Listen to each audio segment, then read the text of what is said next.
আজকে চাটা কিন্তু আমি একা খাবো না।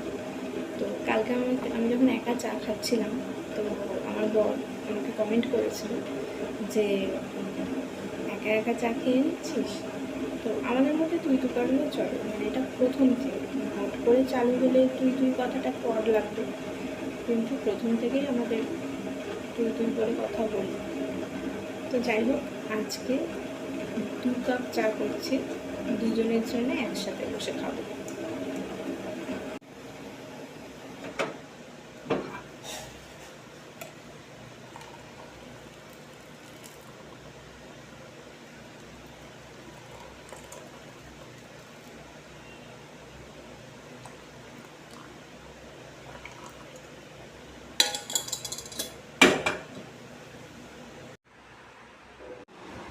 হ্যাঁ।